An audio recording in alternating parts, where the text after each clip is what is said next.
মুখটা বন্ধ করে নে, নয়তো মশা সেখানে বাসা বেঁধে ফেলবে। সিয়ামও মুচকি হেসে অদ্রির কানের কাছে ফিসফিস করে বলে উঠল, বাধক, তাতে কোনো আপত্তি নেই, কিন্তু আমার দৃষ্টি যে আজ সরছেই না। আমার যে সকল কিছুই কল্পনা বলে মনে হচ্ছে। সত্যিই কি আমাদের ভালোবাসা পূর্ণতা পেতে চলেছে? অদ্রি মুচকি হেসে সিয়ামের হাতের উপর নিজের হাত রেখে বলল, বিশ্বাস না হলে কল্পনাই মনে করে নে। সিয়াম অদ্রি দুজনে একসাথে হেসে উঠল, কিন্তু সেই হাসির সময় বুঝি খুবই ক্ষণস্থায়ী। কাজী সাহেব কাগজপত্রগুলো তৈরি করে নিলেন। এখন শুধু কবুল বলাটা বাকি। তিনি বিয়ে পড়ানো শুরু করে দিলেন। অদ্রি তার মাথায় থাকা ওড়নাটা বড় করে সামনে এগিয়ে নিয়ে এলো। সিয়াম অদ্রি দুজনেই এখন কিছু সময়ের অপেক্ষা করছে। কাজী সাহেব বিয়ে পড়ানো শুরু করলেন। শরীফ তালুকদারের ছোট পুত্র সিয়াম তালুকদারের সাথে ইমাম খানের বড় কন্যা আরুরিকা খান অদ্রির সাথে 50 লাখ টাকা দেনমোহরে শুভ বিবাহ ধার্য করা হয়েছে। সিয়াম তালুকদার, আপনি কি এই বিবাহ কবুল করছেন? সিয়াম এক পলক সময় নিয়ে দম ফেলে বলে উঠল, জি, আলহামদুলিল্লাহ, কবুল করছি। বাবা বলুন, আপনি কি কবুল করেছেন? জি, আলহামদুলিল্লাহ, কবুল করছি। কাজী সাহেব বলে উঠলেন। আলহামদুলিল্লাহ। তিনি এবার অদ্রির ক্ষেত্রে সকল কথা বলে শেষের কথাটুকু বললেন। আরুনিকা মা, আপনি কি এই বিবাহ কবুল করেছেন? অদ্রি সবার দিকে এক পলক তাকিয়ে নিল। সাজেদা খানের চোখে পানি গড়িয়ে পড়ছে। আসমা খান আঁচল চেপে কাঁদছেন। ইতি আর সোহা মুখ থমথমে করে তাকিয়ে রয়েছে। অদ্রি আহনাফ খানের দিকে দৃষ্টিপাত করলো। তিনি ইশারায় কবুল বলতে বললেন। অদ্রি মাথা নিচু করে কবুল বলবে এমন সময় সদর দরজা বেরিয়ে অনেক মানুষের ভেতরে আসার শব্দ পাওয়া যায়। পরনে ওড়না ভেদ করেই অদ্রি সহসা সামনের দিকে দৃষ্টিপাত করলো। প্রায় 30 জন গার্ড ভেতরে প্রবেশ করে রাইফেল তাক করে দাঁড়িয়ে রয়েছে। অদ্রি মুহূর্তেই বুঝে নিল এই কাজ কার করা, তাই তো সে কাজী সাহেবকে উদ্দেশ্য করে বলল, কাজী সাহেব, আপনি বাকি বিয়েটুকু পড়িয়ে ফেলুন, আমি কবুল বলে দিচ্ছি। আপনি শুরু করুন তাড়াতাড়ি। এমন সময় কারো কণ্ঠস্বর খান বাড়ি কাঁপিয়ে তুলল। দাঁড়ান, এত দাঁড়া কিসের? অরুণিকা খান অদ্রি। সবাই সামনের দিকে তাকিয়ে দেখতে পেল আয়াস শার্টের হাতা ভাঁজ করতে করতে ভেতরে এগিয়ে আসছে। তার কণ্ঠ স্বাভাবিক হলেও চোখের লাল বর্ণ সবাইকে কাঁপিয়ে তুলছে। আয়াস ভেতরে এগিয়ে এসে আহনাফ খানের মুখোমুখি দাঁড়ালো। আহনাফ খান দাঁড়িয়ে পড়েছেন। তিনি আয়াসের চোখে চোখ রেখে হাত মুষ্টিবদ্ধ করে বললেন, তুমি এখানে কি করছো আদ্রিয়ান? আর বিয়েটা বন্ধ করলে কেন? আয়াস আহনাফ খানের মুখোমুখি দাঁড়িয়ে তেজি কণ্ঠে চিৎকার করে বলে উঠল, আমার অনুমতি ব্যতীত আপনি অত্রের বিয়ে অন্য জায়গায় দেওয়ার সাহস কিভাবে পেলেন? তার কৈফিয়ত কি এখন তোমাকে দিতে হবে? তুমি অদ্রির কে হচ্ছে তোমাকে এসব ব্যাপারে জবাবদিহিতা দিতে হবে? আয়ার সামনে থাকা টি টেবিলে সজোরে লাথি মেরে ফেলে দেয় আর আঙ্গুল তুলে বলে, আমার যতটুকু অধিকার রয়েছে তার এক বিন্দু পরিমাণ আপনাদের কারণ নেই। আহনাফ খান ধমকে উঠলেন, কিসের অধিকার দেখাও তুমি আমাকে? তুমি তো আরুনিকাকে দু চোখেও সহ্য করতে পারো না। ওর প্রতি তোমার কোনো অধিকার নেই। আজ এই মুহূর্তে সিয়ামের সাথেই আদ্রির বিয়ে হবে। আশেপাশে সম্পূর্ণ ধ্যান জ্ঞান শূন্য হয়ে পড়েছে। তার মাথার রগগুলো নিমিষেই ফুলে উঠেছে। সে রাগী স্বরে বলল, না, কিছুতেই এ বিয়ে হবে না। আমি বেঁচে থাকতে তা হতে দেব না। আমি অদ্রিকে ভালোবাসি। সবাই শুনছো? আমি অদ্রিকে নিজের থেকেও বেশি ভালোবাসি। আর ওই সারা জীবন আমারই থাকবে। আর ওই সিয়াম হারামের বাচ্চার কলিজা ছিঁড়ে অদ্রির পায়ের সামনে রেখে দেব। আয়েশের কথায় যেন সকলে স্তব্ধ হয়ে গেল।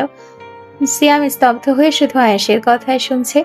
তার যেন আজ কিছুই বলার নেই। আহনাফ খান কপালে ভাঁজ ফেলে বলে উঠলেন, কি বললে তুমি? আয়াস আবারও একই সুরে বলে উঠল, আমি যা বলেছি আর আপনি যা শুনেছেন তা সবই সত্যি।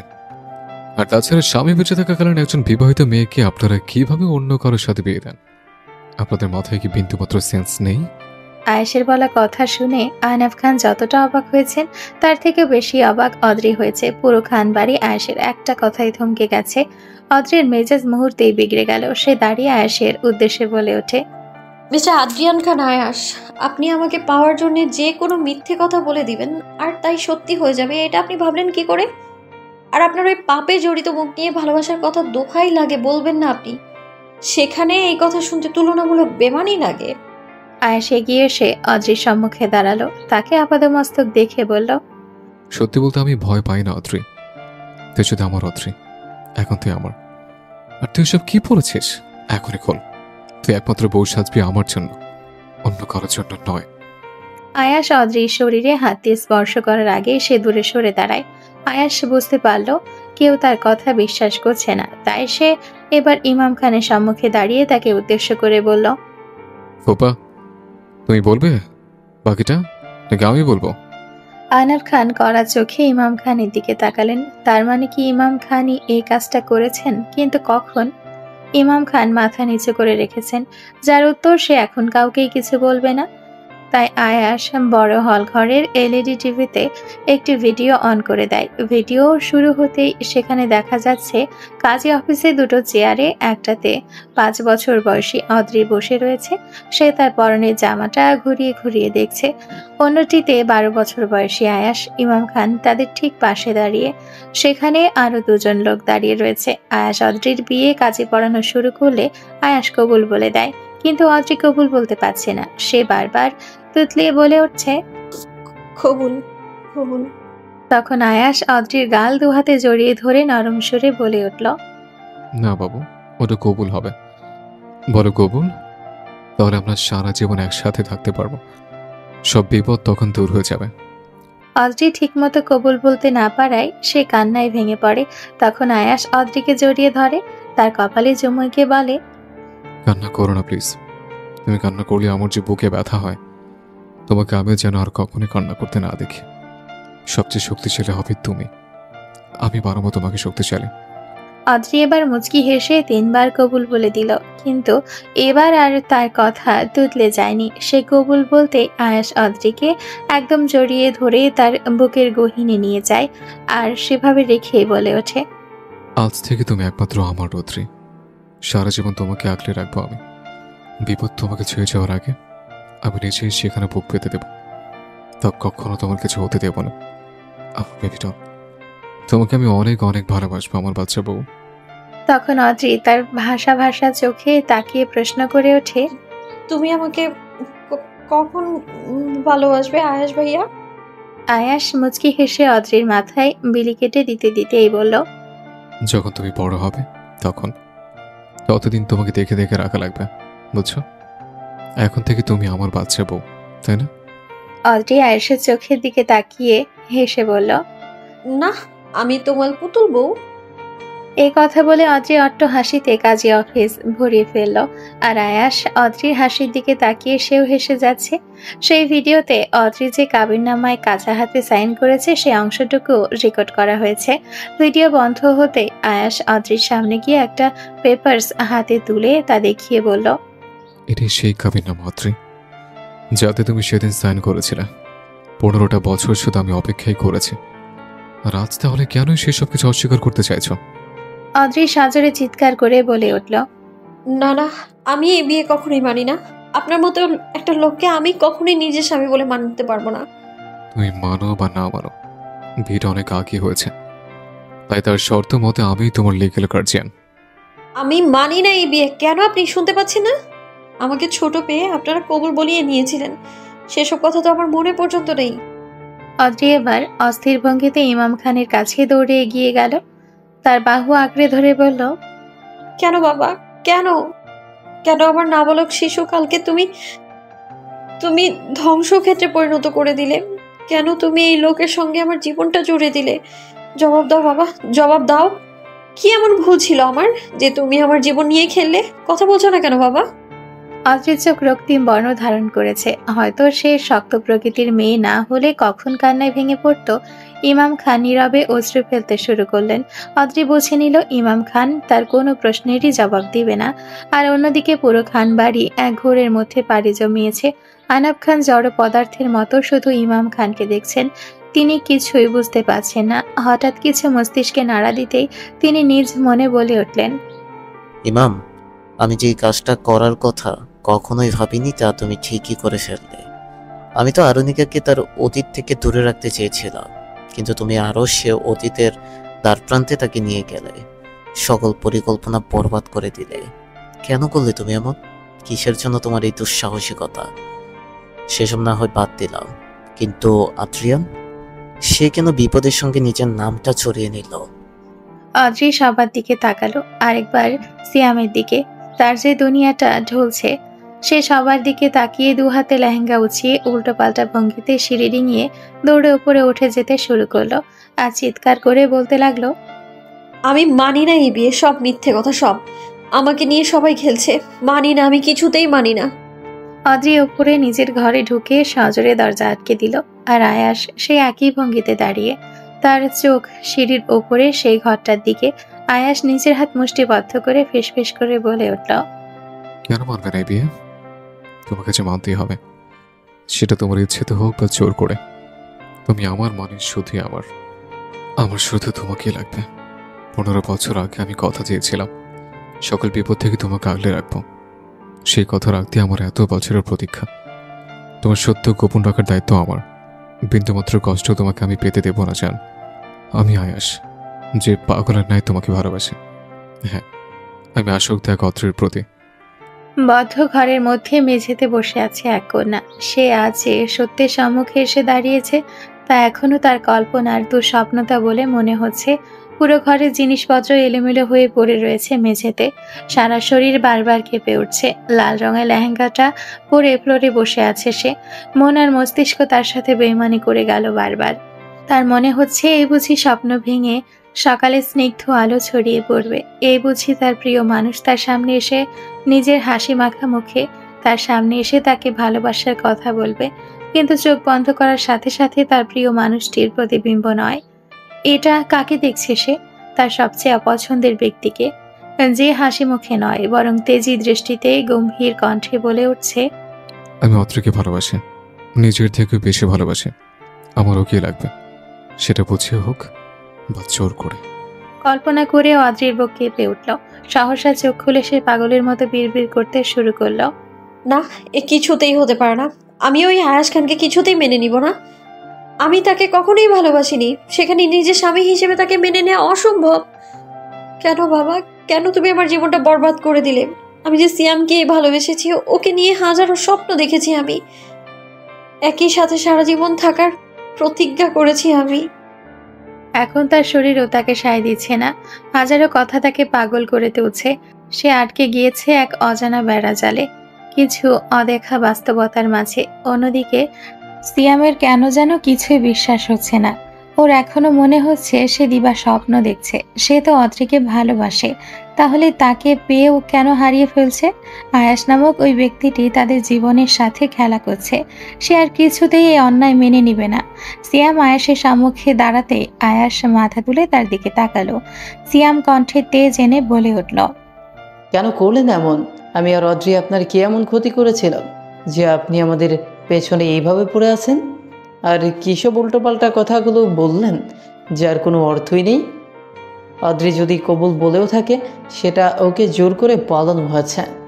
ও তখন একটা বাচ্চা ছিল, যখন সে বিয়ে নামক বন্ধন সম্পর্কে কিছুই জানে না। তার সেই বোকা মেরি সুযোগ নিয়ে আপনি তাকে নিজের করতে পারেন না মিস্টার আদ্রিয়ান খান আয়াস। আয়াস সিয়ামের কলার দুহাতে চেপে ধরে বলল, আমি কি পারি আর কি না পারি সেটাকে এখন তোদের কাছ থেকে শিখতে হবে। আর অদ্রকে নিয়ে কেউ জোর করে তখন কবুল বলিয়ে নেয়নি, নিজের ইচ্ছে তো কবুল বলেছিল। ও আমার সাথে সারা জীবন একসাথে থাকতে চেয়েছে। আয়াস সিয়ামের দিকে কড়া দৃষ্টিতে তাকিয়ে ফের বলে উঠল, হারামের বাচ্চা, তোর অনেক সাহস হয়ে গেছে। নয়তো তুই আমার অদ্রকে বিয়ে করার কথা মাথায় আনতি না। তোর কলিজাটা কত বড় হয়েছে রে, ছিঁড়ে নে ভেবে দেখি। আমার অদ্রি শুধু আমার, তুই কে এখানে জবাব দিয়েছে আমার? সিয়ামও আজ হার মানবে না, তাই তো সেও আয়েশের কলার চেপে ধরে বলল, অনেক হয়েছে আদ্রিয়ান খান আয়াস। এতদিন এটি অদ্রির বড় ভাই মনে করে আপনাকে ছাড় দিয়ে গেছি, কিন্তু আজ আমি কিছুতেই ছেড়ে দিব না। অদ্রি আপনাকে ভালোবাসে না, এটা কি আপনি বুঝতে পারছেন না? ও থাকবে না আপনার সাথে, ও শুধু আমাকেই ভালোবাসে। আপনি ছোটবেলায় ওর মুখ দিয়ে কবুল বলিয়ে নিয়েছিলেন, সেটা কখনোই গ্রহণযোগ্য হবে না, কারণ তখন অদ্রি ছিল একজন নাবালক শিশু। এখনও প্রাপ্তবয়স্ক, এখন কিছুতেই আপনি ওকে নিজের করে পাবেন না। আয়াস যদিও এই ব্যাপারটা ভেবে দেখেনি। আনাফ খান সকল কিছু দাঁড়িয়ে দাঁড়িয়ে দেখছিলেন। তিনি সিয়ামের প্রত্যেকটা কথা শুনেছেন, তাই তো তিনিও সেই সুযোগটা কাজে লাগিয়ে নিলেন। অদ্রিয়ান, সিয়াম কথাটা ঠিক বলেছে। যখন তোমার আর অদ্রির বিয়েটা হয়েছিল, সেটা ছিল নাবালক কালের ঘটনা। তখন অদ্রি মজার ছলে তোমাকে মেনে নিলেও এখন তোমাকে স্বামী হিসেবে কখনোই কবুল বলে মেনে নিবে না। আয়াস সিয়ামকে ছেড়ে দিল। এরপর নিজে কিছু একটা ভেবে সবার উদ্দেশ্যে বলে উঠল, অদ্রি যদি আমাকে স্বামী হিসেবে এখন এই মুহূর্তে কবুল বলে দেয়, তাহলে আপনাদের কোনো আপত্তি নেই তো? সিয়াম তার ছেলের হাসি দিয়ে বলে উঠল, সে আশায় গুমরে মরবেন আদ্রিয়ান খান আয়াস। অদ্রি কোনোদিনই কবুল বলবে না। আয়াস সকলের উদ্দেশ্যে ফের বলল, বেশ, তবে তাই হোক। অদ্রি আমাকে স্বামী হিসেবে কবুল বললে আমি এর উপর অধিকার কাটাবো, আর যদি কবুল না বলে তাহলে অদ্রিকে ছেড়ে দেব। সিয়াম এবার যেন কিছুটা হলেও আশার আলো দেখতে পেয়েছে। আহনাফ খানও কিছুটা নিশ্চিত হয়ে উঠলেন। সোহা একটু এগিয়ে পিয়াসের নিকটে এসে দাঁড়ালো আর পিয়াসের হাত টেনে তাকে কথা শুনতে বলল। পিয়াস মাথাটা নিচু করে সোহার দিকে এগিয়ে নিয়ে যায় আর সোহা পিয়াসের কানে ফিসফিস করে বলে ওঠে, এটা কি হচ্ছে পটকার স্যার মহাশয়? স্যার তো নিজের অধিকার বুঝে নিতেই পারতেন, তিনি হঠাৎ এই সিদ্ধান্ত নিলেন কেন? তিনি তো দেখতেই পেলেন যে ম্যাডাম তাকে একটু সহ্য করতে পারে না। ম্যাডাম মরে গেলেও কবুল বলবে না। তাহলে কি স্যার এবার ম্যাডামকে ছেড়ে দিবেন? পিয়াস সোহার সকল কথা শুনল। পরক্ষণেই মুখ চেপে ধরে হেসে বলে উঠল, তুমি তোমার মাথাটা একটু কম খাটাও মহামারী। উনি স্বয়ং আদ্রিয়ান খান আয়াস। নিজের জিনিস তিনি চেয়ে নয়, বরং ছিনিয়ে নিতে জানেন। সেখানে অদ্রি ম্যাডাম তো তার ভালোবাসা, তার জীবন, সেখানে তিনি কিভাবে কম্প্রোমাইজ করতে পারেন? সোহা বেকুবের মতো তাকিয়ে বলে উঠল। তাহলে স্যার এবার কি করবেন? পিয়াস সোহার কাঁধে নিজের হাতের কনুই রেখে বলল, চুপচাপ দেখো কি কি হয়। রক্ত ঝরবে, তারপর ভালোবাসা আদায় হবে। আমি অনেক বছর ধরে স্যারকে চিনি। সে কি করতে পারেন আর কি পারেন না তা সব জানা আছে আমার। পিয়াসের কথাটা বলতে দেরি আয়াসের অর্ডার আসতে দেরি হলো না। সে চিৎকার করে বলে উঠল, গার্ডস, কাজ শুরু করো। গার্ডরা অর্ডার পেতে যে যার মতো কাজে নেমে গেল। ইতি আর সুহা এই সকল দৃশ্য দেখে ভয় কুঁকড়ে গিয়েছে। এটা কি দেখছে তারা? এই আয়াসকে তারা এর আগে কখনোই দেখেনি। তার রক্তিম লাল চোখ, মাথার কাছে ফুলে যাওয়া রগগুলো, গম্ভীর কণ্ঠস্বর, তীক্ষ্ণ দৃষ্টি, সকল কিছুই তাদের গা হিম করে দেওয়ার জন্য যথেষ্ট। নিজের প্রিয় ছেলের এক একটা কাজ দেখে আসমা খান আর আহনাফ খান পরপর চমকে উঠছেন। বদ্ধ দরজায় নিজেকে বন্দি করে রেখেছে অদ্রি। লেহেঙ্গা গায়ে ফ্লোরে পড়ে আছে সে, হয়তো না পাওয়া উত্তরগুলো খুঁজছে। এমন সময় দরজায় অনেক করাঘাতের শব্দ ভেসে আসে। তার সাথে ভেসে আসে ইতি আর সোহার আর্তনাদের আওয়াজ। অদ্রি, বেরিয়ে আয় অদ্রি, দেখে যা কি হয়ে গেছে। শিয়ানের সাথে অনেক খারাপ হয়ে যাচ্ছে অদ্রি। এটা একমাত্র তুই থামাতে পারবি, নয়তো শিয়ান মরে যাবে। সিয়াম মরে যাবে শব্দটা শুনতেই অদ্রি তটস্থ হয়ে উঠল। অদ্রি সেই ভঙ্গিতেই উঠে দাঁড়িয়ে দরজাটা খুলে দিল। দরজাটা খোলার সাথে সাথে অদ্রিকে দেখলো তারা। কেমন বিধ্বস্ত হয়ে গিয়েছে, ঠোঁটের কোণের হাসি যেন আজ গায়েব হয়ে গিয়েছে।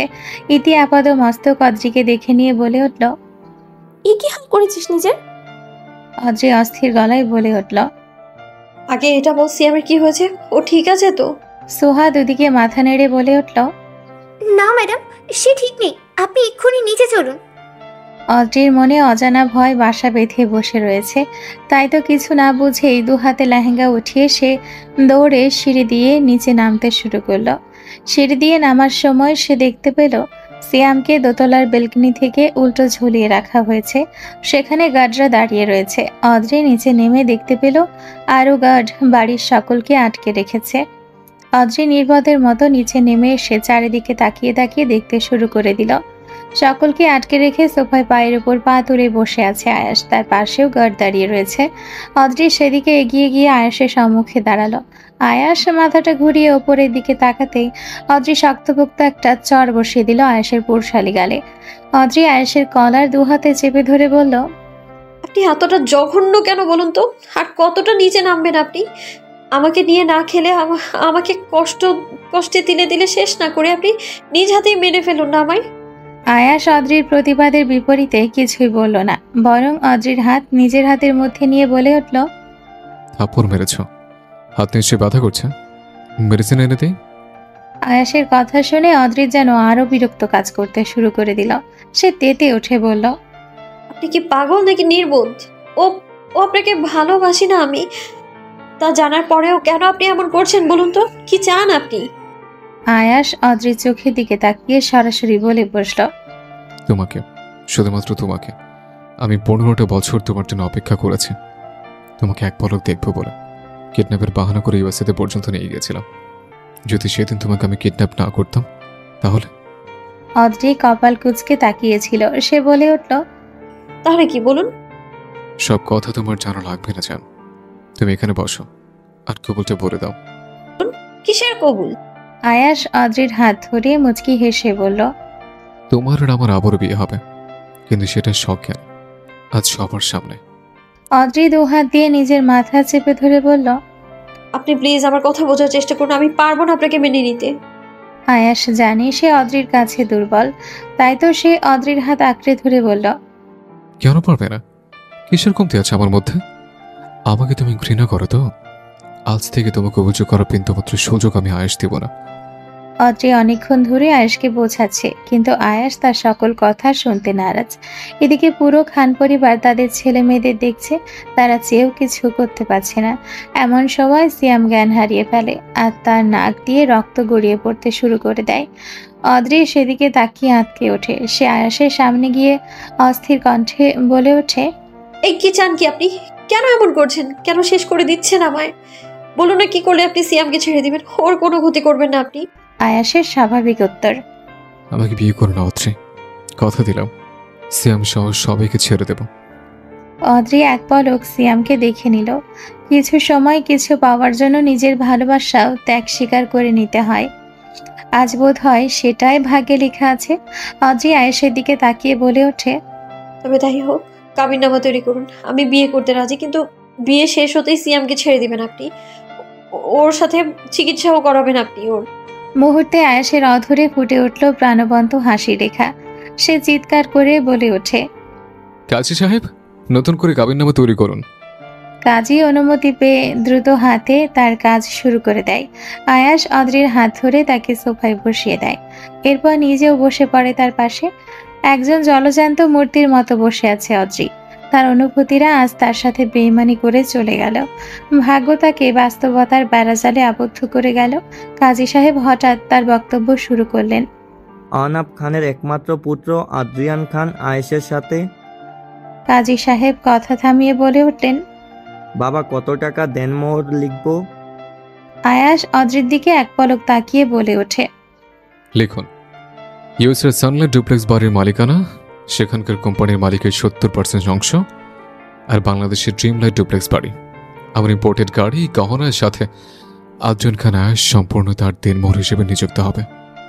কাজী সাহেব ঢোক গিলে বলে উঠলেন, বাবা এসব তো লেখা যাবে না, কারণ সকল কিছু পরিশোধ করে বউকে নিকট করতে হবে।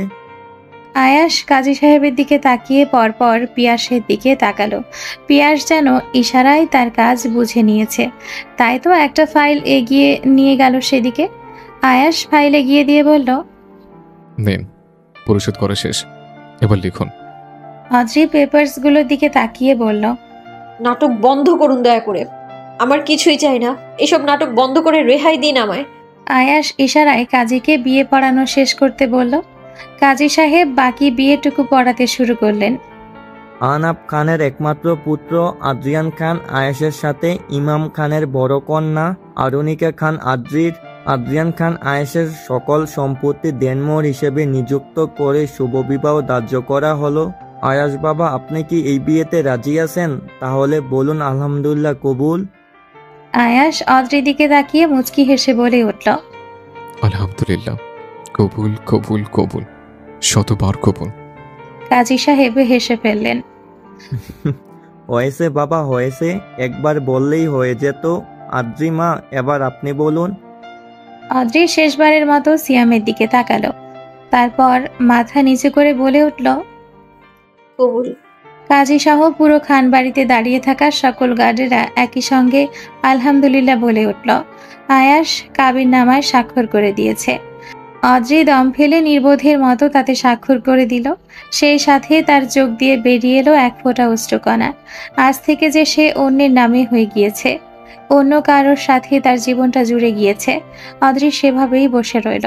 আয়াস পিয়াসকে উদ্দেশ্য করে ডেকে বলল, পিয়াস, ওই আপুলটাকে নিচে নামিয়ে হসপিটালে ভর্তি করে এসো। আমার জানার ইচ্ছে বলে কথা, কিন্তু সুস্থ হয়ে যাওয়ার পর ওকে যেন ঢাকার আশেপাশে না দেখে। পিয়াস গার্ডদের সাথে করে সিয়ামকে নামিয়ে হসপিটালের উদ্দেশ্যে বেরিয়ে পড়ল। খানবাড়ি এখন থমথমে হয়ে রয়েছে। আহনাফ খান চাইতেও বিয়েটা আটকাতে পারেননি। আর অদ্রি তো এখন আয়াসের অধীনে চলে গিয়েছে। এবার সে আর কিছুই করতে পারবে না। আয়াস কাজীর দিকে তাকিয়ে বলে উঠল, কাজী সাহেব, ধরুন বিয়ের আগে আমি কাউকে গভীর স্পর্শ করলাম এবং তার সাথে আমার বিয়ে হলো, তাহলে কি এটা জায়েজ হয়ে যাবে? কাজী সাহেব আহাম্মকের মতো তাকিয়ে থেকে ওপর নিচে মাথা নেড়ে হ্যাঁ বুঝিয়ে দিলেন। আয়াস এবার বাঁকা হেসে বলল, বিয়ে পড়ানো তো শেষ, এবার কি আমি আমার বউকে নিয়ে ঘরে যেতে পারি?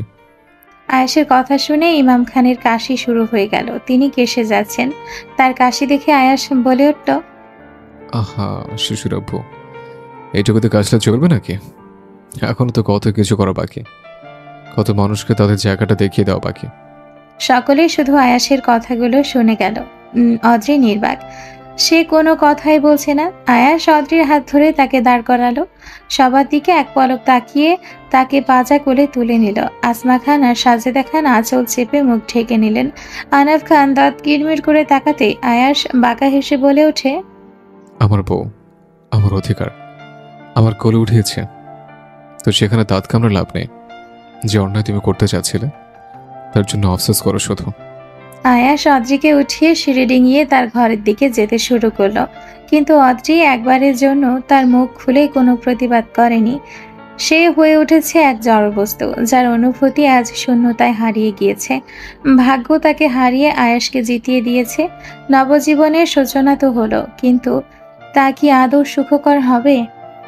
নির্বাক প্রকৃতিতে মানুষ তখনই রূপান্তরিত হয় যখন তার সকল চাওয়া অপূর্ণ থেকে যায়, ভাগ্য তাকে ডুবিয়ে চলে যায়। নিয়তিতে যা লেখা আছে তা ঘটবে। সেই ভাগ্যরেখাকে পরিবর্তন করার ক্ষমতা খোদাতালা ছাড়া আর কারো নেই। ঠিক তেমনি অদ্রির সাথে আয়াসের বিয়ে হওয়াটাও তাই। অতিরিক্ত উত্তেজনা ও অস্থিরতার জন্য অদ্রি জ্ঞান হারিয়েছে। কিন্তু এটা আয়াস তাকে কোলে ওঠানোর পর। প্রথমে আয়াস লক্ষ্য না করলেও অদ্রির হাত পাশ কেটে সাইডে হেলে পড়তে আয়াসের চোখ যায় অদ্রির ক্লান্ত মুখশ্রীর উপরে। অদ্রিকে জ্ঞান হারাতে দেখে আয়াস এক মুহূর্তের জন্য থমকে যায়। পুনরায় পা চালিয়ে চলে আসে তার রুমে। অদ্রিকে বেডে শুয়ে দিয়ে তার পাশে বসে পড়ে সে। অদ্রির করুণ মুখের দিকে তাকিয়ে আয়াস দীর্ঘশ্বাস ঝেড়ে ফেলে। তার বুকের গতি দ্রুত হতে শুরু করে দেয়। আয়াস সেভাবে বসে অদ্রির হাত নিজের হাতের মধ্যে আঁকড়ে ধরে। পরপর হাতের উল্টো পাশে বার কয়েক চুমু এঁকে দেয় সেখানে, আর বদ্ধ ঘরে নির্বোধের মতো বলে ওঠে, আমাকে ক্ষমা করে যান, আমি ইচ্ছে করে কিছু করিনি। 15 বছর আগে আমি আয়াস আমার অদ্রিকে বাঁচাতে মিথ্যা অজুহাত দেখিয়ে বাড়ি ছেড়েছিলাম। 15টা বছর নিজ বুকের কষ্টে পাহাড় গড়ে তোমাকে সাথে অনুভব করেছিলাম। আমি আয়াস তোমাকে নিজের থেকে অনেক বেশি ভালোবাসি। কিভাবে তোমাকে বোঝাবো কতটা চাই তোমাকে?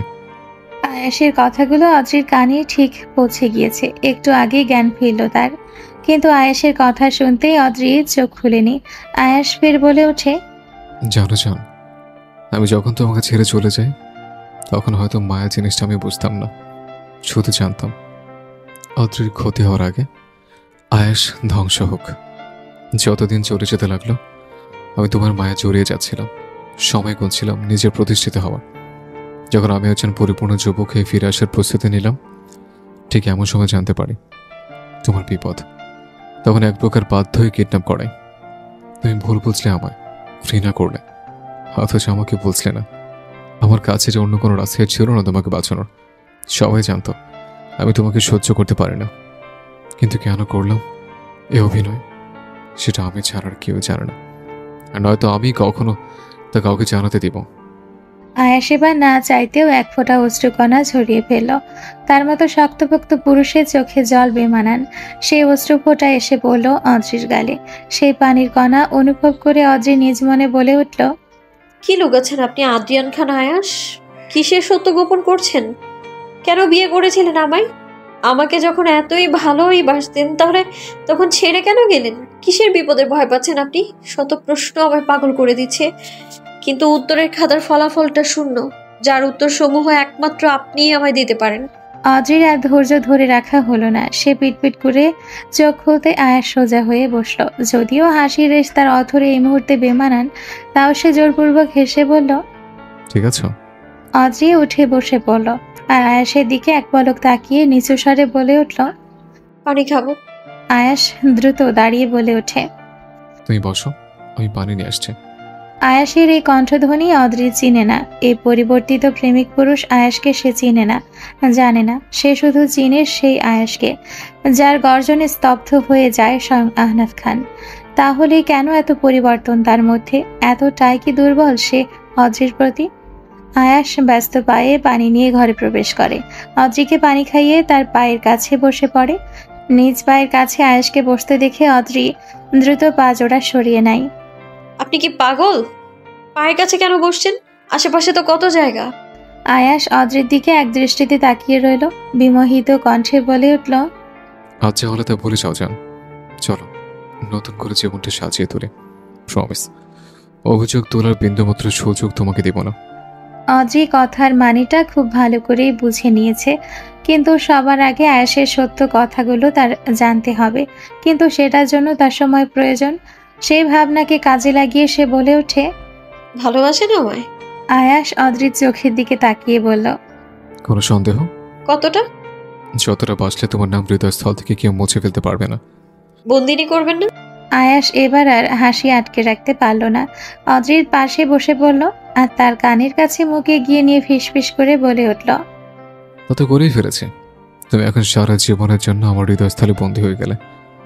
যেখানে শুধু তোমার রাজত্বে চলবে, সেখানে দ্বিতীয় নারী আসার আগে হৃৎপিণ্ডটাই খণ্ডিত হয়ে যাবে। তা আদ্রিয়ান খান আয়াস অন্য কারোর প্রতি আসক্ত হবে না। তোমার নামে হৃৎপিণ্ডের গতি প্রবাহিত হোক, তাও তোমার জায়গায় অন্য কেউ না নিক। অদ্রি আয়েশের চোখের দিকে তাকিয়ে সরাসরি বলে উঠল, শর্ত আছে আমার। কিসের? আয়েশের চোখে প্রশ্নের দৃষ্টি স্পষ্টভাবে ফুটে উঠেছে। অদ্রি দীর্ঘশ্বাস ছেড়ে বলল, আপনি জানেন আমি আপনাকে ভালোবাসি না, মেনে নেওয়াটাও অসম্ভব। কিন্তু ভাগ্য যে একসঙ্গে জুড়ে দিয়েছে, তাই চাইলেও আমার কিছুই করার নেই। যতদিন আমার সকল কিছু স্বাভাবিক মনে না হচ্ছে, ঠিক ততদিন আপনি আমার আশেপাশেও ঘেঁষার চেষ্টা করবেন না। স্বামীর অধিকার তো ভুলেও চাইবেন না। পরিবারের সকলকে সম্মান দিয়ে কথা বলবেন। বরাবর কাছে নিজের বেয়াদবির জন্য ক্ষমা চাইবেন। বাড়ির সকলের কাছে নিজের ভুল স্বীকার করবেন। সিয়ামের কোনো রূপ ক্ষতি আপনি করবেন না। আমার সাথে তো ভুলেও লাগতে আসবেন না। যদি আমার প্রত্যেকটা শর্ত আপনি মেনে নিতে রাজি থাকেন, তো তাহলে ভবিষ্যতে কি হবে তা আমি ভেবে দেখব। আয়াস মনোযোগ দিয়ে অদ্রির কথাগুলো শুনল। তখন তাকে কতই না ভাবুক বলে মনে হচ্ছিল, কিন্তু অদ্রি কথা শেষ হতেই আয়াস মুচকি হেসে অদ্রির দিকে ধীর গতিতে ধাবিত হতে শুরু করলো। অদ্রি কপাল কুঁচকে তাকিয়ে রয়েছে দেখেও সে তার গতি স্তব্ধ করে দিল না। অদ্রির দিকে মুখটা এগিয়ে নিয়ে তার গালে শব্দ করে ভালোবাসার স্পর্শ এঁকে দিল। আয়াসের এ কাজে অদ্রি বড় বড় চোখ করে তাকিয়ে রয়েছে। সে এবার আঙ্গুল তুলে তেজি স্বরে বলে ওঠে, বেয়াদব বেশরম পুরুষ! মাত্র না শর্ত রাখলাম, আপনি আমার আশেপাশেও ঘেঁষবেন না। আয়াস হাজকি স্বরে বলে উঠল, তোমার সকল শর্ত কবুল বউ। স্বামীর অধিকার দাও বা না দাও, তোমাকে জানানো বন্ধ করতে পারবো না। এই বেশরম লোক কোথাকার! বউয়ের কাছে বেশরম খেতে পাওয়া এক অভাগা আমি, বাট আই ডোন্ট মাইন্ড। বউয়ের কাছে বেয়াদব ট্যাগ লেগে গেলেও তাতে আমার যায় আসে না, কারণ বউটা তো আমার, তাই না? কি বলো বউ? অদ্রি নাক মুখ কুচকে তাকিয়ে আছে, যেন দাঁতে দাঁত পিষে সে আয়েশকে গিলে খেয়ে ফেলবে। সে তার তেজ বজায় রেখে নিজ মনে মনে বলে উঠল, শালা কালসাপ, তোর কি মনে হয় আমি এমনি এমনি তোকে ছেড়ে দেব? কত রকমের নাটক তুমি পারো সেটা আমি গুনে গুনে দেখে ছাড়বো, নয়তো আমার নামও অদ্রি নয়। রাতের প্রায় 9টা। সারা খানবাড়ি নিঝুম, যে যার মতো নিজ ঘরে ঘাপটি মেরে বসে রয়েছে। শুধু বাড়ির মহিলারা কাজে ব্যস্ত। তারিফ খান তার পরিবার মিলে বাহিরে গিয়েছেন 2 দিন হলো। তারা থাকলে বোধহয় মানুষের আনাগোনা একটু বেশি লক্ষ্য করা যেত। এমন সময় ব্যস্ত পায়ে ঘরের মধ্যে প্রবেশ করে মেহেরাব। তার চোখে যেমন তেজ, ঠিক তেমনই চল শক্ত হয়ে রয়েছে, যেন আজ কোনো দুর্ঘটনা সে ঘটিয়েই ছাড়বে। আয়েশ স্টাডি রুমে বসে কিছু কাজ করছিল। এমন সময় মেহেরাব ড্রয়িং রুম থেকে চিৎকার করে ডেকে ওঠে, আয়াস! মেহেরাবের কণ্ঠ পেয়ে আয়েশ কাজের থেকে নিজের ধ্যানটাকে সরিয়ে নিল। ধীর পায়ে উঠে এগিয়ে গেল দরজার দিকে। কালো ডেনিম আর টি শার্ট পরে রয়েছে সে অবস্থায় এগিয়ে আসলো মেহরাবের দিকে। এইভাবে সারের মতো চিৎকার করছে কেন? এটা কোনো চিড়িয়াখানা পাওনি যে রাত বেরোতে এসে চেঁচামেচি করে বাড়ি মাথা উঠিয়ে ফেলবে। মেহরাব দ্রুত পায়ে এগিয়ে এসে আয়েশের টি শার্টের কলার 2 হাত দিয়ে চেপে ধরে ফেলল আর দাঁত কিরমির করে বলল, সাহস কি করে হয় ক্ষমতার বড়াই দেখিয়ে আমার বোনকে বিয়ে করে নেওয়ার? তুই জানিস আমি কে? আয়াস একবার তার কাঁধের দিকে তাকালো, পরপর মেহরাবের চোখের দিকে তাকিয়ে বাঁকা হেসে বলল, জানি তো, আমার একমাত্র সম্বন্ধে বলে কথা, আর আমিও চিনব না। মজা নিবি না আয়াস। তুই জানিস বর্তমানে আমার ঠিক কতটা ক্ষমতা রয়েছে? আমি চাইলে এই মুহূর্তে তোকে জেলের ভিতরে ঢুকিয়ে দিতে পারি। আয়াস ফের বাঁকা হাসি দিয়ে বলে ওঠে, তুমি হয়তো ভুলে যাচ্ছ ব্রো, আমি কে। তুমি আমাকে জেলে রেখে আসবে, আর সেখান থেকে বের হতে আমার 2 মিনিট লাগবে, জাস্ট 2 মিনিট। তাহলে বুঝো আমার ক্ষমতা কতটুকু। মেহরাবের গর্জনে ঘর থেকে ছুটে এসছে আহনাফ খান। বাড়ির মহিলারা স্বাভাবিকভাবেই রয়েছেন, বাড়ির মেয়ে বাড়িতে থাকবে, এতে তাদের দুঃখ পাওয়ার কিছুই নেই। আর আয়াস যে অদ্রিকে আগে থেকে পছন্দ করত সেটা আসমা খান ঠিক বুঝে নিয়েছিলেন, কিন্তু স্বামীর কথার অবাধ্য হতে পারবেন না বলে কোনো প্রতিবাদই তিনি করতে পারেননি। আহনাফ খান নিচে নেমে তেতে উঠলেন। তোমাদের জন্য কি দুজন তো শান্তিতে থাকতে পারবো না নাকি? কি শুরু করলে এটা কি? রাত বেরোতে? মেহরাব, এক্ষুনি আদ্রিয়ানকে ছেড়ে দাও। মেহরাব তীক্ষ্ণ দৃষ্টিতে তাকিয়ে আয়েশের কলার ছেড়ে দিল। বড় মামা, আপনি তো অন্তত অবুঝ নন। আপনারা কেন আমার বোনটাকে নিয়ে খেলছেন? শুনলাম সিয়ামের সাথে নাকি বিয়ে দিতে দিচ্ছিলেন। আয়াস ভাবলেশীন ভাবেই তাকিয়ে রইল, তার ভ্রুজোড়া স্বাভাবিকভাবেই কুঁচকে রয়েছে, যেন রাজ্যের সকল বিরক্তি তার কাছে এসে ভিড় জমিয়েছে। ইমাম খানও ছুটে এসে ওদেরকে দেখতে শুরু করে দিলেন। মেহরাব তার বাবার দিকে তাকিয়ে বলে উঠল, বাবা, অন্তত তুমি তো কিছু বলো। কি হচ্ছেটা কি এই বাড়িতে? কেউ বলবে আমায়? আমাকে না জানিয়ে তোমরাই এ সকল সিদ্ধান্ত নিয়ে ফেলছো। ইমাম খান ইতস্তত ভাবটা কাটিয়ে বলে উঠলেন, আসলে মেহরাব তেমন নয় ব্যাপারটা। সব কিছু এত দ্রুত সময় হয়ে গেল যে তোমাকে জানানোর সময়টা পাইনি। এছাড়া সিয়ামের সাথে তো বিয়েটা হয়নি, ঘরের মেয়ে ঘরেই রয়েছে। হয়েছে বাবা, অনেক হয়েছে। আমি এখানে উপস্থিত না থাকলেও কোনো খবরই আমার কান ছাড়া নয়। তুমি যে 15 বছর আগে গোপনে আয়াসের সাথে অদ্রির বিয়েটা করিয়ে দিয়েছিলে, সে ব্যাপারে আমি অবগত। আয়াস হাসকি স্বরে বলে উঠল, জানি যখন তখন ঢাকঢোল পিটে নাটক করার কোনো মানেই হয় না। তফাৎ শুধু এতটুকুই, তখন পুতুল বউ ছিল, এখন আসল বউ হয়েছে। মেহরাব তেতে উঠল। সাবধানে কথা বলা আয়াস। বলবো না, কি করবে? মেহরাব আয়েশের দিকে তেড়ে গিয়ে তার কলারটা ফের খামচে ধরল। তার হাত আয়েশের শরীরে আঘাত বসিয়ে দেওয়ার আগেই দূর থেকে মেলি তেজি কণ্ঠস্বর ভেসে এলো, খবরদার, যদি আমার স্বামীর গায়ে একটা আঘাতও পড়েছে তো তাহলে এখানেই আমি শেষ করে ফেলবো একদম। আর তুমি কে আমার ব্যাপারে না গলানোর? কোমল কণ্ঠ পেয়ে সকলের দৃষ্টি চলে গেল সিঁড়ির ওপরে। খুব সাধারণ একটি কালো রঙের জামদানি শাড়ি পরে দাঁড়িয়ে আছে অদ্রি, খোলা চুলে, আর তার ভয়ঙ্কর চোখের চাহনি দেখে সবাই স্তব্ধ হয়ে যায়। তার চোখে চিকচিক করছে রাগের ফুলকির ঢেউ। অদ্রি সিঁড়ি ডিঙিয়ে নিচে নামতে নামতে ফের বলল, তোমার সাহস কি করে হয় খানবাড়ি ছেলের গায়ে হাত তোলার, তাও আবার তার বউয়ের সামনে? তোমার কোনো অধিকারই নেই আমার ব্যাপারে নিজের মতামত দেওয়ার। মেহরাব স্তব্ধ হয়ে তাকিয়ে শুধু কথাগুলো শুনেই গেল। অবশেষে সে বলে উঠল, অদ্রি, তুই এভাবে কথা বলছিস কেন? আমি তো তোর ভালোর জন্যই। চাই না তোমার ভালো, এক্ষুনি ছেড়ে দাও আমার স্বামীকে, নয়তো অদ্রির খারাপ রূপ সম্পর্কে তোমার কোনো ধারণাই নেই। মেহরাব সহ পুরো খান পরিবার যতটা অবাক হয়েছে তার থেকে বেশি অবাক হয়েছে আয়াস। সে অবাক দৃষ্টিতে তাকিয়ে অদ্রিকে পর্যবেক্ষণ করছে। পরপর তার অধরে ফুটে উঠল মুগ্ধকর হাসির রেশ। ভালোবাসা পাওয়ার অগ্রিম বার্তা যেন তার হৃদয়ের স্রোতের মতো বয়ে গেল। তার মন জাগান দিচ্ছে অজানা ভালো লাগার ধ্বনিতে।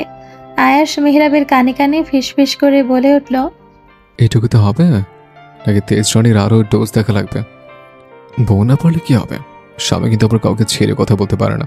মেহরাব আয়াসের দিকে তাকিয়ে পরক্ষণে অদ্রির দিকে তাকালো আর তেজ নিয়ে ডেকে উঠল, অদ্রি। অদ্রি মেহরাবের দিকে তাকিয়ে তীক্ষ্ণ কণ্ঠে বলে উঠল, এই থামো তো, আমি ভয় পাই না তোমায়, সুতরাং আমাকে শাসিয়ে কোনো লাভ নেই। তোকে তো আমি। মেহরাব অদ্রির দিকে তেড়ে যাওয়ার আগে আয়াস তাকে আটকে দেয়। মুহূর্তেই তার চোয়াল শক্ত হয়ে ওঠে। সেও গম্ভীর কণ্ঠে বলে উঠল, ওকে স্পর্শ করে দুঃসাহস তো বাদই দিলাম, উচ্চ আওয়াজে কথা বলে চিফ টেনে ছেড়ে ফেলবো। দাপট বাইরে দেখাবে, আমার সামনে নয়। আর সে যদি হয় আমার ওয়াইফ, সো আওয়াজ নিচে। আহনাফ খান এবার আর নিজের রাগ আটকে রাখতে পারলেন না। আর কতই বা নাটক দেখবেন তিনি। এখন তো এই সকল কিছু বিরক্তিতে রূপ নিয়ে ফেলেছে। তিনি এবার ধমকে উঠলেন, থামো তো, বহুত হয়েছে, আর নয়। যা হওয়ার তা হয়েই গেছে। আরনিকা যদি বিয়েটাকে স্বাভাবিকভাবে মেনে নিতে পারে তাহলে আমাদের আর কোনো আপত্তি থাকতে পারে না। কিন্তু আদ্রিয়ান আজ যে বেয়াদবি করেছে পুরো খানবাড়ির সামনে, বাহিরের লোকদের সামনে, সে অপরাধের ক্ষমা সে পাবে না। এখন যে যার মতো ঘরে গিয়ে শুয়ে পড়ো, বিন্দুমাত্র অশান্তির আওয়াজ যেন আর না পাই আমি। আহনাফ খান নিজের মতো কথা বলে গম্ভীর ভাব বজায় রেখে নিজ ঘরে চলে গেলেন। বাড়ির মহিলারাও তাদের হাতের কাজগুলো দ্রুত হাতে শেষ করতে লেগে পড়লেন। অড্রিও নিজ ঘরে ফিরে গিয়েছে। মূলত ড্রয়িং রুমে চিৎকার চেঁচামেচি শব্দ পেয়ে সে নিচে নেমে এসেছিল। অড্রির সামান্য ব্যবহারে আয়াস যতটা খুশি হয়েছে ঠিক ততটা মেহরাব হতাশ হয়েছে। আয়াস তো নিজ মনে ভেবেই নিল অড্রি ধীরে ধীরে তাকে মেনে নিতে শুরু করে দিয়েছে। অড্রি চলে যেতে আয়াস মেহরাবের দিকে তাকালো আর বাঁকা হেসে আর কি করে বলে উঠল, যাই, আমিও ঘরে চলে যাই। যেখানে আমার বউ নেই সেখানে আমিও নেই। বউ ভক্তি স্বামী বলে কথা। অনেক মানুষের তো আবার বউ পাওয়ার কোনো রাশিয়ে নেই, থাকবে কি করে? ভালো মানুষের পেছনে পড়ে থাকলে জীবনে বউয়ের ছায়াটা পর্যন্ত পাবে না। আয়াস হাসতে হাসতে সিঁড়ি ডিঙিয়ে ওপরে উঠে যেতে শুরু করলো। মেহরাব ঠিক বুঝতে পেরেছে আয়াস খোঁচাগুলো তাকিয়ে মেরেছে, তাই তো সে নিজ হাত মুষ্টিবদ্ধ করে বলে উঠল, উঠছিস তো উড়ে নে, ডানা কেটে দিলে মুখ থুবড়ে মাটিতে এসে পড়তে হবে। আমি মেহরাব খান তোকে এত সহজে ছেড়ে দিব না আয়াস। আমার বোনের জীবন থেকে তুই নামক আবর্জনাকে আমি সরিয়েই ছাড়ব। মেহরাবও নিজের মতো কথা বলতে বলতে সেখান থেকে চলে গেল। সান ফ্রান্সিসকো সিটি সকালের আমেজে সেজে উঠেছে। সেখানকার প্রাণবন্ত বাতাস যেন তার সাক্ষী বহন করে চলছে। সকালের ব্যস্ত রাস্তায় মানুষ চলেছে নিজেদের গন্তব্যস্থলে। একে গ্রুপের ম্যানেজার কেবিনে একা বসে কাজ করছিল সাদিফ। বহুদিন হলো আয়েশের সাথে তার যোগাযোগটা হয়ে উঠছে না, হয়তো সময়ের জন্য, কিন্তু সেটা মূলত বাহানা। মূল কথা হলো আয়েশকে স্মরণ করলেই হঠাৎ তার মনে পড়ে যায় কিছু ভুলতে না পারা স্মরণীয় মুহূর্তগুলো। তাই হয়তো সকল কিছু সে এড়িয়ে চলতে চাইছে। সাদিফ নিজ মনে একা বসে কোম্পানির সকল কাজ দেখছিল। এমন সময় ব্যস্ত পায়ে সেখানে প্রবেশ করে রাহাত। তার মুখে অস্থিরতা, কপালে বিন্দু বিন্দু ঘামের কণা। রাহাতকে অস্থির হতে দেখে সাদিফ চেয়ার থেকে উঠে দাঁড়িয়ে পড়ে। কি হয়েছে Rahat? Everything is fine? Rahat ঢোক গিলে বলে উঠল, না। কি হয়েছে? রাহাত এলোমেলো ভাবে বলল, আয়াস বিয়ে করে ফেলেছে, তাও ওই আরনিকা খান অদ্রিকে। সাদিফের কর্ণকুহরে কথাটা পৌঁছানো মাত্র সে চিৎকার করে বলে ওঠে, হোয়াট? এটাই সত্য। সাদিফ রাহাতের দিকে এগিয়ে এসে বলে উঠল, কি বলছিস? কি জোর করে করিয়েছে নাকি? জোর করে ওকে বিয়ে করিয়ে দিল আর একে একবারও মানা করতে পারলো না? কেউ জোর করেনি ওকে, ও নিজ ইচ্ছেতেই বিয়েটাই করেছে। অদ্রির বিয়ে সিয়াম নামক একটা ছেলের সাথে হচ্ছিল। আয়াস গিয়ে সবাইকে গান পয়েন্টে নিয়ে নেই। পুরো খান পরিবারকে আটকে রেখে জোর করে ও অদ্রিকে বিয়ে করেছে। কি? কিন্তু কেন? রাহাত দুদিকে মাথা নেড়ে বলে ওঠে, না, আয়াস নাকি সবার সামনে চিৎকার করে বলেছে ও অদ্রিকে ভালোবাসে। তাছাড়া এই একে গ্রুপের 70% মালিকানা অদ্রি নামে লিখে দিয়েছে, সাথে ওর পছন্দের ডুপ্লেক্স বাড়িটিও। ও কি পাগল হয়ে গিয়েছে? তুই জানিস এতে করে ওকে অনেক পস্তাতে হবে। রাহাত চুপ করে তাকিয়ে রইল শুধু। তার যে কিছুই বলার নেই। সাদিফ কিছুক্ষণ পায়চারি করল। আয়াসের এই কাজ সম্পর্কে তার পূর্বের কোনো ধারণাই ছিল না। হঠাৎ সাদিফ বলে উঠল, আয়াস যদি বিয়ে করে নেয় তাহলে এরিনার কি হবে? ও তো আয়াসকে পাগলের মতো ভালোবাসে। সাদিফের কথা শেষ হতে ফ্লোরে কিছু পড়ে যাওয়ার শব্দ পাওয়া গেল। সাদিফ রাহাত সেদিকে তাকাতেই দেখতে পেল সেখানে অশ্রু চোখে দাঁড়িয়ে রয়েছে এলিনা। এমন সময় এলিনাকে দাঁড়িয়ে থাকতে দেখে সাদিফ ঘামতে শুরু করে দেয়। প্রচন্ড ঘামছে সে। সাদিফ এলিনাকে কিছু বোঝাবে তার আগে এলিনা চিৎকার করে বলে ওঠে, মিথ্যা, সব মিথ্যা। আয়াস আমাকে ভালোবাসে, ও আমাকে বিয়ে করবে। মিথ্যা বলছো তোমরা। You are a liar. Ayaas is only my. Sadif এলিনার কাছে এগিয়ে যাওয়ার আগেই সে দৌড়ে অফিসের বাইরে বেরিয়ে যেতে শুরু করলো। সাদিফও এলিনার পিছু পিছু ছুট লাগিয়েছে। এমন সময় এলিনাকে একা ছাড়া ঠিক হবে না। অন্যদিকে রাহাত সকল পরিস্থিতি পর্যবেক্ষণ করছে। তার তো কিছুই মাথায় ঢুকছে না। পিয়াস খবর না দিলে তো সে সেটাও জানতে পারতো না। আয়াসকে কল করেও পাওয়া যায়নি। এখন সময় হিসেবে বাংলাদেশে রাত হয়ে যাওয়ার কথা, তাই তো সে কল দিয়েও পাচ্ছে না তাকে। রাহাত অন্য মনস্ক হয়ে বাহিরের দিকে তাকিয়ে নিজ ভঙ্গিতে বলে উঠল, সব যে এবার শেষ, এবার শুরু হবে মৃত্যুর খেলা। কি হবে এবার? নিস্তব্ধ পরিবেশ চারিদিকে থাকলেও তার বিন্দু মাত্র আভাস সান ফ্রান্সিসকোর নির্দিষ্ট ডুপ্লেক্স বাড়িটিতে নেই। কোনো একজন ব্যক্তি সর্বশান্ত হয়ে পুরো ঘরবাড়ি তছনছ করে ফেলেছে। হারামির বাচ্চা, তোরা থাকতে আমার হার্টের বিয়ে অন্য জায়গায় কিভাবে হয়? বল কিভাবে হয়? হামিদ কোথায়? হামিদ? তনুর শব্দ পেতে দেরি, কিন্তু হামিদের আসতে দেরি হলো না। তনু আঙ্গুল তাক করে বলে উঠল, এখনই তারিফ খানকে কল দে। তাকে একটু জিজ্ঞেস করি যে সে থাকতে আমার অদ্রির বিয়ে অন্য জায়গায় কি করে হলো। হামিদ বিনা বাক্যে দ্রুত হাতে কল করলো তারিফ খানের নাম্বারে। তিনি কল ধরতে দেরি, কিন্তু হামিদের অস্থির হতে দেরি হলো না। বড় স্যার, তরুণা স্যার আপনার সাথে কথা বলতে চায়। তারিফ খানের কণ্ঠ শান্ত, কিন্তু মস্তিষ্ক অস্থির হয়ে রয়েছে। তার শরীর দিয়ে তরতর করে ঘাম গড়িয়ে পড়ছে। তার মানে তরুণীর কানে খবরটা পৌঁছে গিয়েছে। তরুণ হামিদের হাত থেকে ফোনটা কেড়ে নিয়ে চিৎকার করে বলে উঠল, এই যে মিস্টার তারিফ খান, তুমি থাকতে আমার অদ্রির বিয়ে অন্য কারোর সাথে হলো কি করে? কে ওই কুত্তার বাচ্চা যার কলিজা এত বড় হয়ে গিয়েছে? তারিফ খান কম্পিত কণ্ঠে বলে উঠলেন, আয়াস। হোয়াট? তরুণের মস্তিষ্ক হঠাৎই বিগড়ে গেল। তারিফ খান শান্তভাবে বলে উঠলেন, আয়াস জোর করে বিয়ে করে নিয়েছে আদ্রিকে। মরিচিকার পিছনে না ছুটে ওদের সবাইকে মেরে ফেলো। Just shut up. তরুণের চিৎকারে থেমে গেলেন তারিফ খান। তিনি কিছু বলবেন তার আগেই তরুণ বলে উঠল, আমি কালকের মধ্যে ব্যাক করছি। আদ্রিয়ান খান আয়াসের জীবনটাকে নরকে রূপান্তরিত করে আমার হার্টকে আপন করে নেওয়ার জন্য।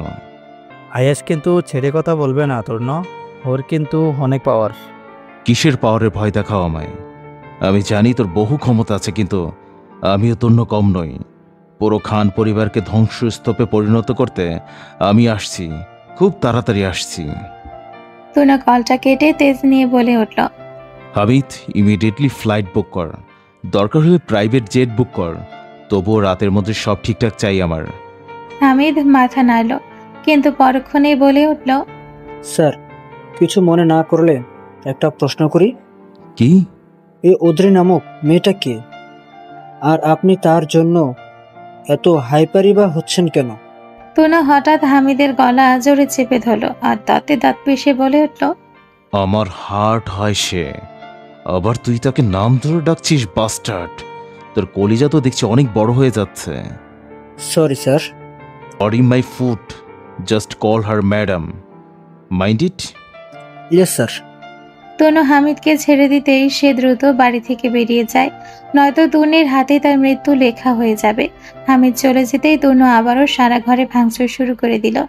গাছগুলো শুধু একে অপরের মুখ চাওয়াচাই করেই যাচ্ছে।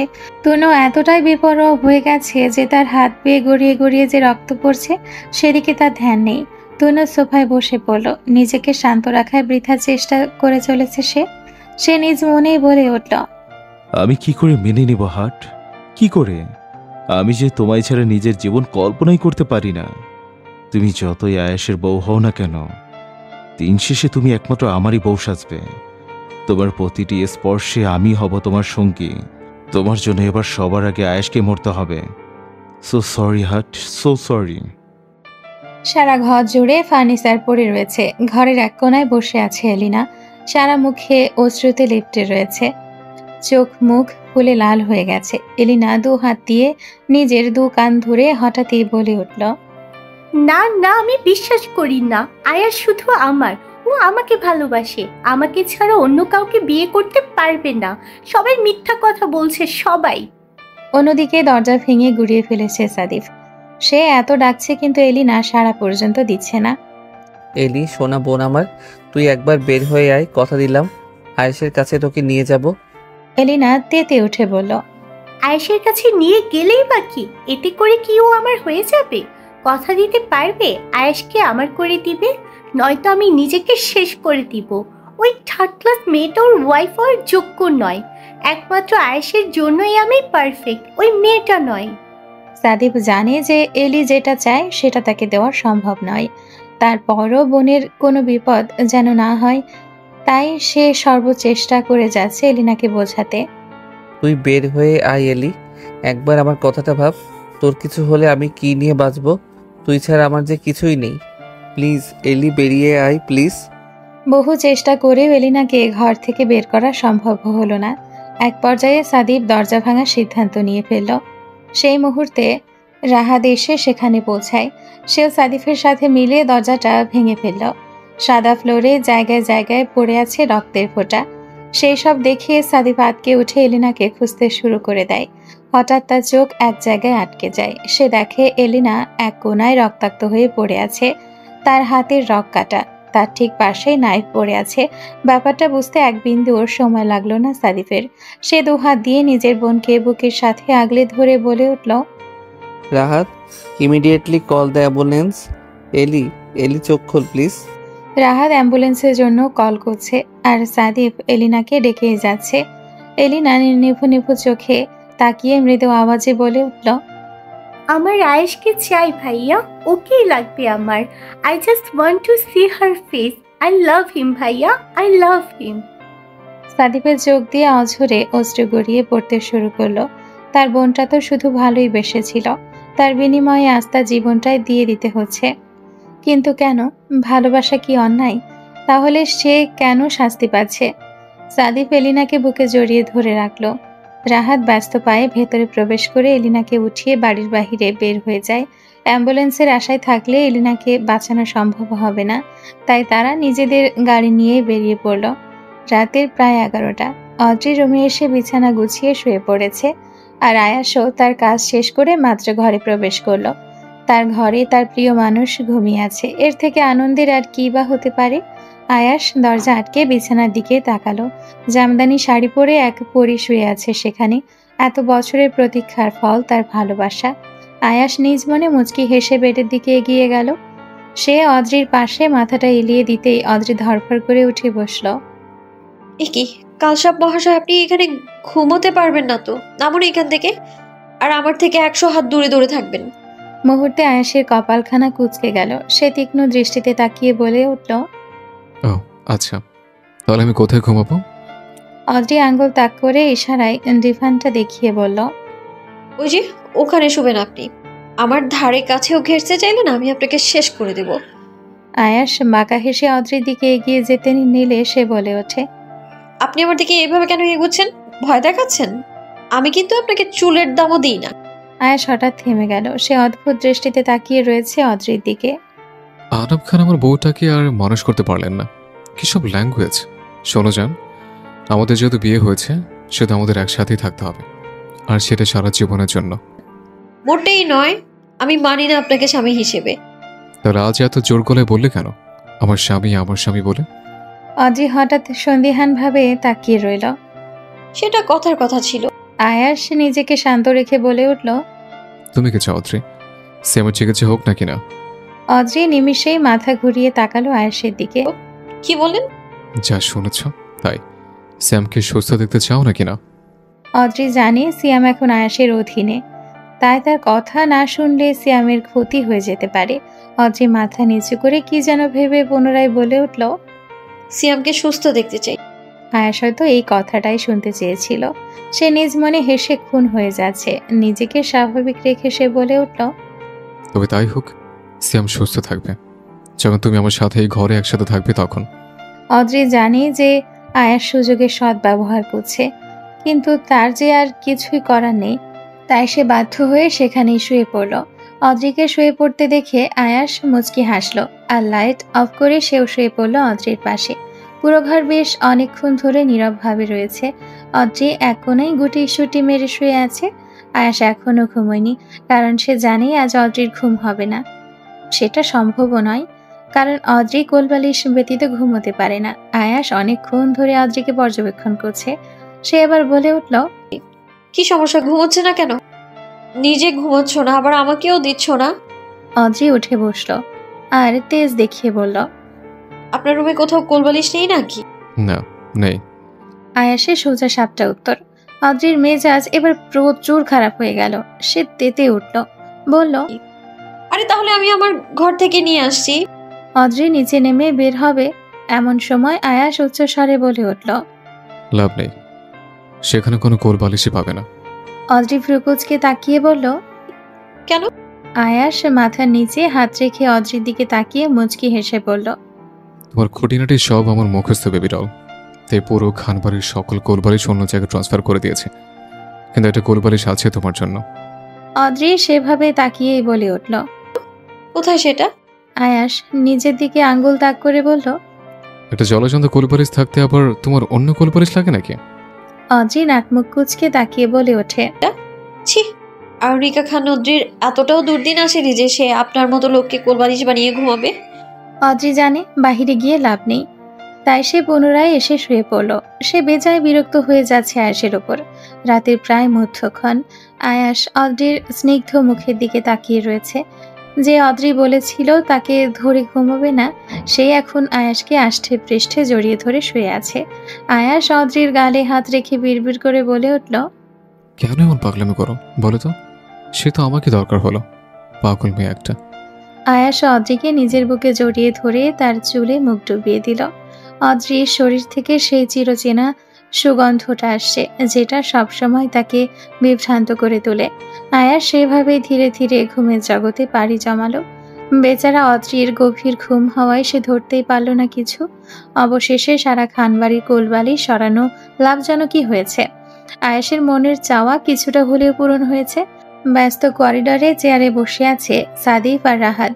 তারা দুজনেই বেশ চিন্তিত। রাহাত ব্যস্ত হাতে কয়েকবার কল করলো আয়াসকে, কিন্তু তার ফোন বন্ধ বলছে। সাদিফ প্রায় পাগল প্রায় হয়ে গিয়েছে।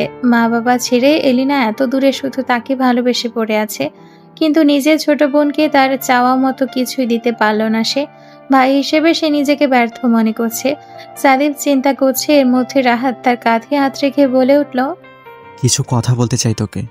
সাদিফ অসহায় দৃষ্টিতে তাকিয়ে বলে উঠল, এখন নয়, মন মানসিকতা ঠিক নেই, পরে শুনবো। রাহাত সাদিফের পাশে বসে পড়ল আর বলে উঠল, অনেক দরকারি, তোকে শুনতে হবে। মন সায়না দিলেও তোকে শুনতে হবে। সাদিফ চুপ করে আছে দেখে রাহাত বলতে শুরু করলো, মনে আছে সাদিফ, আমাদের প্রথম দেখা হওয়ার কথাটা? আমি আয়াসের ভাইয়ের মতো ছিলাম, কিন্তু আসলে তো ছিলাম এক অনাথ পথ শিশু।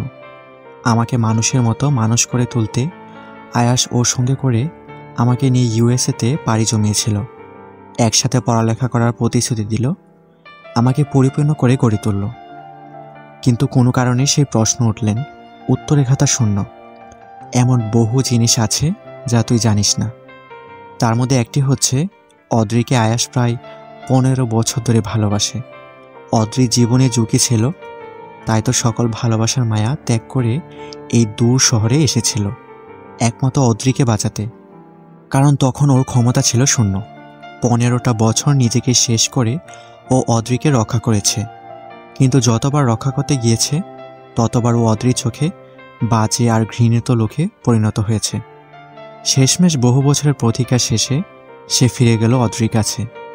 আমি জানতাম অদ্রিকে আয়াস বিয়ে করবে, কিন্তু আমি ইচ্ছে করেই তোকে কিছু জানাইনি। রাহাতের কথা শেষ হতে দেরি, কিন্তু সাদিফের মার শুরু হতে দেরি হলো না। সে রেগে বলে উঠল, ইডিয়েট, তুই যখন জানতি আয়াস অদ্রিকে ভালোবাসে তখন সেটা আমাকে বলিসনি কেন? আর এখন নাটক করছিস। তোরা আমার বোনের জীবনটা নিয়ে শুধু শুধু খেলছিস কেন? আমার বোন কি কোনো সস্তায় কিনে নেওয়া পুতুল ছিল? রাহাত সাদিফকে কোনো মতো থামিয়ে বাকি কথাগুলো বুঝিয়ে বলল। শেষমেশ বলে উঠল, তোকেও তো আয়াস রক্ত দিয়ে বাঁচিয়েছিল, ভুলে গেলি সব? তাহলে তো তুই বেঈমান রে। যারা অন্যের উপকার ভুলে যায় তারা পশুর সমতুল্য। এত কিছুর বিনিময়ে ও কি আমাদের থেকে বন্ধুর মতো আচরণ পায় না? নিজের বোনের দিক বাদ দিয়ে বন্ধুত্ব দিয়ে ভাব।